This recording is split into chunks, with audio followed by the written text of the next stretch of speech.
Hi PSC വ്ളോഗ്സിന്റെ പുതിയൊരു വീഡിയോയിലേക്ക് എല്ലാവർക്കും വെൽക്കം. അങ്ങനെ നമ്മളുടെ 10th പ്രിലിംസ് എല്ലാം കഴിഞ്ഞിരിക്കുകയാണ് അല്ലേ. എല്ലാവരും ഒന്ന് ഫ്രീ ആയിരിക്കുകയാണ്. ഇനി അടുത്ത് എന്ത് പഠിക്കാം എന്നുള്ള ചിന്തയിലുമാണ് അല്ലേ. അപ്പോൾ എൻ്റെ പ്ലാനും അതേപോലെ തന്നെ നിങ്ങളുടെ പ്ലാനൊക്കെ എങ്ങനെയാണ് പോകുന്നത് എന്ന് നിങ്ങൾ കമൻസിൽ അറിയിക്കുക. എൻ്റെ പ്ലാൻ ഞാൻ പറഞ്ഞിട്ടുണ്ട് എങ്കിൽ ഇനിയും പറയും.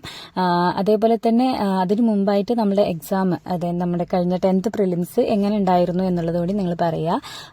ഞാൻ ചെയ്തു നോക്കാൻ എന്നോട് കുറച്ച് പേര് പറഞ്ഞിട്ടുണ്ടായിരുന്നു ചെയ്തു നോക്കിയിട്ട് മാർക്കൊക്കെ പറയുമോയെന്ന് വന്നിട്ട്. പക്ഷേ എനിക്ക് നല്ല മടി, കാരണം ഞാനത് ചെയ്തു നോക്കില്ല. പക്ഷെ ഞാൻ ക്വസ്റ്റ്യൻ പേപ്പർ നോക്കി എൻ്റെ എത്ര എണ്ണം തെറ്റുന്നുണ്ട് എന്ന് നോക്കിയിട്ടുണ്ടായിരുന്നു കേട്ടോ.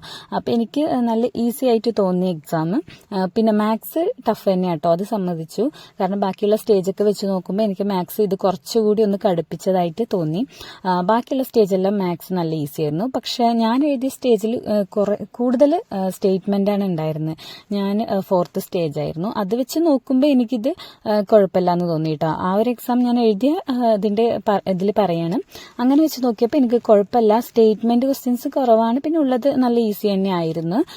അതേപോലെ തന്നെ മാത്സിനപ്പം നമുക്ക് ടൈം കൊടുക്കാൻ കിട്ടും. കാരണം ഇവിടെ സ്റ്റേറ്റ്മെന്റ് അങ്ങനെ ഒരുപാട് നമ്മളെ വലയ്ക്കുന്നൊന്നും ഉണ്ടായിരുന്നില്ലല്ലോ. അപ്പോൾ മാത്സിലേക്ക് കുറച്ച് ടൈം കൊടുത്തിട്ട് ചെയ്യാൻ പറ്റുമായിരുന്നു. പക്ഷേ എങ്കിലും മാത്സ് ബുദ്ധിമുട്ടുള്ളവർക്ക് അത് കുറച്ച് എന്താ പറയുക, നെഗറ്റീവായിട്ട് അവരെ ബാധിച്ചിട്ടുണ്ടാവും. എങ്കിലും കുഴപ്പമില്ലാത്ത ഒരു എക്സാം തന്നെയാണ് കേട്ടോ. നമുക്ക് എങ്ങനെയും ഒരു 70+ ഒക്കെ വാങ്ങിക്കാൻ പറ്റുന്ന ഒരുവിധം പഠിച്ചിട്ടുള്ള ആൾക്കാർക്കൊക്കെ 70+ വാങ്ങിക്കാൻ പറ്റുന്ന എക്സാം തന്നെയാണ്.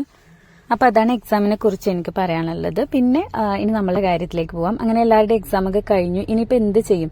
VFAക്ക് പഠിക്കണോ അതോ ഇനിയിപ്പോൾ ഇതിന്റെ മെയിൻസിന് വേണ്ടി പഠിക്കണോ എന്ന് വിചാരിച്ചിരിക്കുന്നുണ്ടാവും. അതേപോലെ തന്നെ എത്ര മാർക്കുള്ളവർ മെയിൻസിന് പഠിക്കാം എന്നൊക്കെ ചോദിച്ചിട്ടും അതേപോലെ അത് അറിയാൻ വേണ്ടിയിട്ടൊക്കെ വീഡിയോ കാണുന്നവരൊക്കെ ഉണ്ടാവും. അപ്പോൾ എനിക്ക് അവരോട് പറയാനുള്ളത്, നിങ്ങളൊരു 65 മാർക്കിന് മുകളിലുള്ളവരാണെങ്കിൽ എന്തായാലും പഠിച്ചു തുടങ്ങാമെന്ന് കേട്ടോ. കാരണം ഇനിയിപ്പോൾ അതിന് താഴെ ഉള്ളവരാണെങ്കിലും ചിലപ്പോൾ പറയാൻ പറ്റില്ല കട്ട് ഓഫ് എത്ര വരുന്നു എന്നുള്ളതൊക്കെ. നമ്മൾ എക്സാം എഴുതുന്നവരുടെ അവരുടെ ഒരു പഠന നിലവാരം അതിനൊക്കെ അനുസരിച്ചിട്ട് തന്നെ ആയിരിക്കും. അതുകൊണ്ട് തന്നെ എത്ര വരുന്നു നമുക്ക് ആർക്കും പ്രെഡിക്റ്റ് ചെയ്യാൻ പറ്റില്ല. അപ്പോൾ എല്ലാവരും എന്തായാലും പഠിച്ചു തുടങ്ങാം. നമ്മളുടെ അടുത്ത എക്സാമിനൊക്കെ നമുക്കത് ഉപകാരമാവുമല്ലോ. എന്തായാലും നമ്മൾ VFAക്ക് പഠിക്കുന്നുണ്ട് അല്ലേ. അപ്പോൾ അതിൻ്റെ കൂടെ ഇതും കവറായി പോകും. അപ്പം ഞാൻ ചെയ്യാൻ പോകുന്നത് ആദ്യം VFAക്കാണ് കേട്ടോ പഠിക്കുന്നത്. ഇപ്പം ഞാൻ നമ്മുടെ കമ്പനി ബോർഡ് LGSനുള്ള പഠിത്തമൊക്കെ ഞാൻ അവിടെ നിർത്തി വെച്ചിരിക്കുന്നല്ല, നമ്മളുടെ ഈ VFA പഠിക്കുന്നതിലൊക്കെ അതെല്ലാം ഉൾപ്പെടുമല്ലോ. പിന്നെ കുറച്ച് എക്സ്ട്രാ നമ്മൾ ഡീപ്പായിട്ട് SCRT ഒക്കെ നന്നായി നോക്കേണ്ടത് LGS ലെവലൊക്കെ ആവുമ്പോൾ. പക്ഷെ ഇപ്പം നമുക്ക് ഈ 10th ലെവലിനും ഇതേപോലെ SCRT വേണം. അപ്പോൾ അത് പഠിക്കുന്നുണ്ട്. അതേപോലെ ഇംഗ്ലീഷും മാത്സും ഒക്കെ നമുക്ക് നന്നായിട്ട് പഠിക്കണമല്ലോ. ഇംഗ്ലീഷ്, മാത്സ്, അതേപോലെ മലയാളമൊക്കെ പഠിക്കണം. അപ്പോൾ അതൊക്കെയാണ് ഇപ്പോൾ ഞാൻ പഠിച്ചുകൊണ്ടിരിക്കുന്നത്. അപ്പോൾ എനിക്ക് നിങ്ങളോട് പറയാനുള്ളത് VFAക്ക് വേണ്ടിയിട്ട് ഇപ്പോൾ പ്രിപ്പയർ ചെയ്യാനാണ് കേട്ടോ. വളരെ കുറച്ച് സമയമല്ലേ ഉള്ളൂ.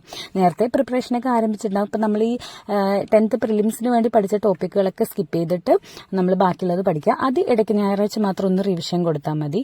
അങ്ങനെ പഠിച്ചു പോവുക.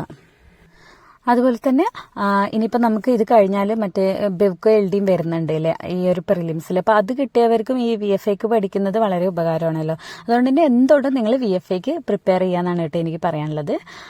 അതിനുശേഷം നമുക്കിപ്പോൾ ഈ എക്സാമുകളൊക്കെ കഴിയുമല്ലോ. അതിന് ശേഷമായിരിക്കും എന്തായാലും നമ്മുടെ ഈ ഒരു കമ്പനി ബോർഡ് LGSന്റെ ആണെങ്കിലും അതേപോലെ ബെവ്കോയുടെ ഒക്കെ ആണെങ്കിലും മെയിൻസ് വരിക. അപ്പം ആ സമയത്ത് നമുക്ക് നന്നായിട്ട് തന്നെ ആ ടോപ്പിക്സ് ഇരുന്ന് പഠിക്കാം.